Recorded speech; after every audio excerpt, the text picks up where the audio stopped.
मंगल है। और ये कहानी है मेरे भक्त कुंडली और उनके पिता जगदेव और माता सत्यवती की। हे प्रभु, हम लोग तो कितने धार्मिक हैं और पूरा दिन भगवान की सेवा में लगे रहते हैं, और हमारा पुत्र हमसे बिल्कुल ही अलग है। ना बड़ों का मान सम्मान करता है, ना ही भगवान का ध्यान करता है। बेटा, कब तक वापस आओगे?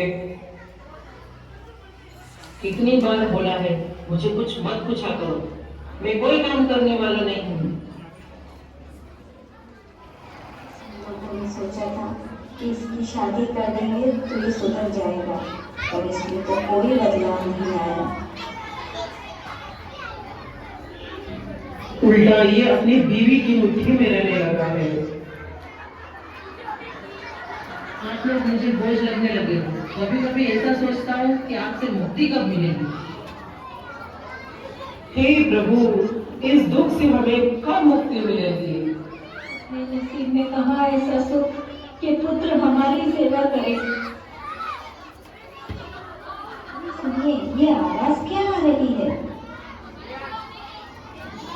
वो काशी यात्रा के लिए गांव के लोग जा रहे हैं, उसकी ही आवाज आ रही है। अरे सुना है काशी यात्रा करने से सारे पाप धुल जाते हैं और पुण्य भी मिलता है। बेटा, हमें भी साथ ले चलो। हाँ, ले तो जाना ही पड़ेगा, नहीं तो लोग मेरे बारे में क्या क्या बोलेंगे।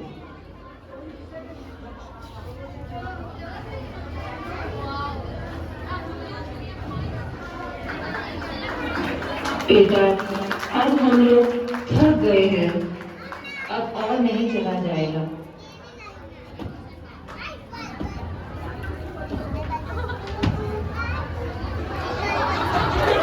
अरे लगता है हम तो राह भटक गए हैं। वहां पे एक आश्रम दिख रहा है, चलो वहां पे ही चलते हैं। आप कौन हो? मैं खुद को स्वामी हूँ और ये मेरा आश्रम है। एक काशी जाने का मार्ग कौन सा है? हम लोग राह भटक गए हैं। मुझे काशी का मार्ग नहीं पता है, मैं कभी वहां नहीं गया। अरे इतने बड़े स्वामी होकर भी आप काशी नहीं गए? आपको तो वहां जाना ही चाहिए। आज रात यहीं रुक जाऊं, कल सुबह मैं काशी का रास्ता पूछकर बता दूंगा।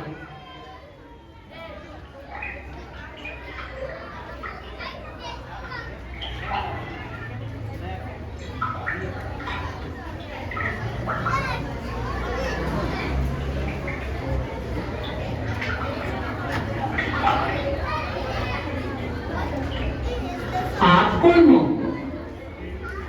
हम तीनों नदियां हैं। मैं गंगा हूँ। मैं यमुना हूँ। मैं सरस्वती हूँ। हम तीनों रोज यहाँ स्वामी जी के आश्रम की सफाई करने आते हैं। अरे वो तो कभी काशी भी नहीं गए हैं और आप उनके आश्रम की साफ सफाई करने आते हो। भक्ति पवित्र स्थल पर जाने से या महंगी प्रार्थनाओं पर निर्भर नहीं करती है, वो तो केवल आपके उत्तम कर्म और भाव पर निर्भर करती है। तो स्वामी जी पूरे मन से अपने माता पिता की सेवा की और दूसरी ओर उन्होंने अपना सारा जीवन समाज के हित में समर्पित कर दिया। स्वामी जी ने मोक्ष प्राप्ति के लिए बहुत पुण्य करवाया है। अरे मैंने तो बहुत ही दुष्कर्म किए हैं, अपने ही माता पिता को कष्ट दिया है। मैंने उनसे कभी ठीक से बात भी नहीं की है। मैं कितना पापी हूँ। आज से तुम अपने माता पिता की मन से सेवा करो। चलो, सुबह हो गई, हमें काशी के लिए निकलना चाहिए। आज से मैं व्रत लेता हूँ कि मैं जीवन भर मेरे माता पिता की सेवा करूंगा। पिताजी, माताजी, माफ कर दो मुझे।